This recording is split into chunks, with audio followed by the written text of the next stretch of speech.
Kaleshwaram commission విచారణను హరీష్ రావు ఎదుర్కొన్నారు. సుమారు 40 నిమిషాల పాటు కమిషన్ చైర్మన్ ప్రశ్నలు గుప్పించారు. ఏ నిబంధనల ప్రకారం కార్పొరేషన్ ఏర్పాటు చేశారు, ఏ ప్రాతిపదికన, ఏ షరతులతో, ఎలాంటి గ్యారంటీలతో 1,00,000 కోట్లకు పైగా నిధులు తీసుకొచ్చారు, కాళేశ్వరం కార్పొరేషన్ కింద తీసుకున్న నిధులను పాలమూరు రంగారెడ్డి ఎత్తిపోతల ప్రాజెక్టుకు ఎందుకు మళ్లించాల్సి వచ్చిందనే ప్రశ్నలను కమిషన్ సంధించినట్టుగా తెలుస్తోంది. నిర్మించిన 3 ఏళ్లలోనే మేడిగడ్డ కూలిపోవటానికి హరీష్ రావు బాధ్యత వహిస్తారా, తప్పు జరిగింది అని కమిషన్ ముందు ఒప్పుకుంటారా తేలాల్సి ఉంది.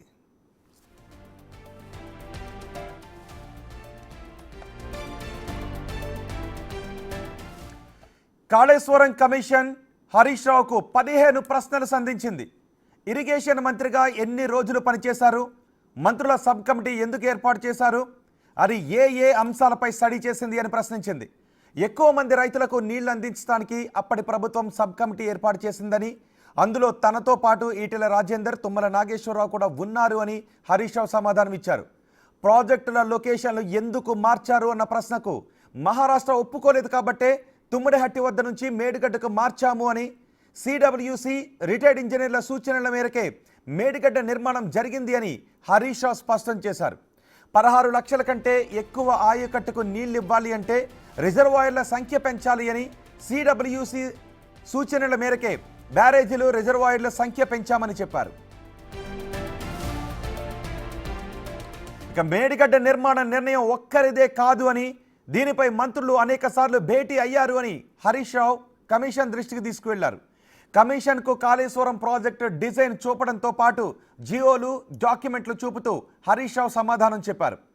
వ్యాప్కో సంస్థ నివేదికల ఆధారంగా మేడిగడ్డ, అన్నారం, సుందిల బ్యారేజీలు నిర్మించామని చెప్పారు హరీష్ రావు. మేడిగడ్డ నిర్మించాలని రిటైర్డ్ ఇంజనీర్లు సైతం రిపోర్ట్లు ఇచ్చారని చెప్పుకొచ్చారు.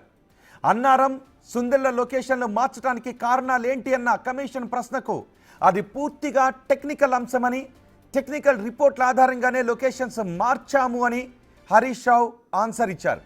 బ్యారేజీలు, ప్రాజెక్టుల లొకేషన్స్ మారడం కొత్తేమీ కాదు అన్నారు హరీష్ రావు. గతంలో నాగార్జున సాగర్, కాంతనపల్లి లాంటి ప్రాజెక్టుల లొకేషన్స్ కూడా మారాయి అని గుర్తు చేశారు. ప్రాజెక్టుల లొకేషన్స్ మార్చే అధికారం హైపవర్ కమిషన్కు ఉందా అన్న కమిషన్ ప్రశ్నకు అప్పటి ప్రభుత్వం హైపవర్ కమిటీకి అన్ని అధికారాలు ఇచ్చిందని తెలియజేశారు. కాళేశ్వరం కార్పొరేషన్ ఏర్పాటుకు కారణాలు ఏంటి అన్న కమిషన్ ప్రశ్నకు లోన్స్ కోసమే కార్పొరేషన్ ఏర్పాటు చేశామని చెప్పారు హరీష్ రావు. కార్పొరేషన్ ద్వారా తీసుకున్న రుణాలను తిరిగి ఎలా చెల్లించాలని అనుకున్నారు అన్న ప్రశ్నకు నీళ్లను అమ్మి రీపేమెంట్ చేయాలనుకున్నామని చెప్పారు హరీష్ రావు.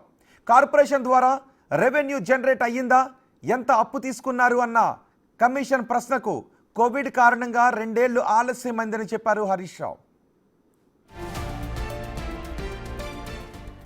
నిర్మాణ సంస్థలకు స్థలాలను ఎందుకు ఆలస్యంగా ఇచ్చారు అన్న ప్రశ్నకు సాధారణంగా అప్పటి పరిస్థితుల కారణంగా కాస్త ఆలస్యమైందని హరీష్ రావు చెప్పారు. మేడిగడ్డ నుంచి డైరెక్ట్గా మిడ్ మానేరుకు నీళ్లు ఇవ్వచ్చు అని ఎక్స్పర్ట్ కమిటీ చెప్పిందా అన్న కమిషన్ ప్రశ్నకు అలా డైరెక్ట్గా నీళ్లు ఇవ్వడానికి సాధ్యం కాదు అని ఎక్స్పర్ట్ కమిటీ చెప్పిందని హరీష్ రావు సమాధానం ఇచ్చారు. బ్యారేజ్లో నీళ్లను నిల్వ చేశారా అన్న ప్రశ్నకు టెక్నికల్ అంశాలు తమ దృష్టిలో ఉండవని చెప్పారు హరీష్ రావు. కాళేశ్వరం రిజర్వాయర్ల ద్వారా ఎన్ని టీఎంసీల నీళ్లు నిల్వ చేశారు అని కమిషన్ ప్రశ్నిస్తే 141 టీఎంసీల నీళ్లు నిల్వ చేశాము అని చెప్పారు హరీష్ రావు. బ్యారేజ్లో ఎఫ్టీఎల్ వరకు నీళ్లు నిల్వ చేశారా అని అడిగితే టెక్నికల్ అంశాలను అధికారులే చూసుకుంటారు అని జవాబిచ్చారు హరీష్ రావు.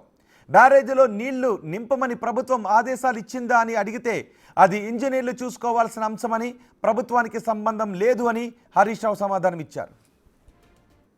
మిత్రులందరికీ నమస్కారం. ఈరోజు కాళేశ్వరం కమిషన్లో భాగంగా ఈరోజు మమ్మల్ని పిలవడం జరిగింది. కమిషన్ అడిగిన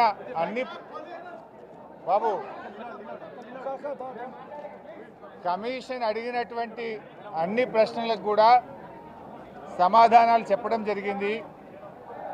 వారికి సమాధానాలు నోటి మాటగా చెప్పడమే కాదు, అన్ని రకాల ఎవిడెన్స్లు కూడా పూర్తి స్థాయిలో అందించడం జరిగింది.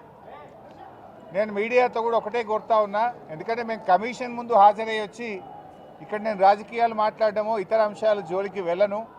రాజకీయాలు ఉంటే రేపు మాట్లాడుకుందాం. క్వశ్చన్ అండ్ ఆన్సర్స్ రేపు అడగండి, అన్నిటికీ ఆన్సర్ ఇస్తా.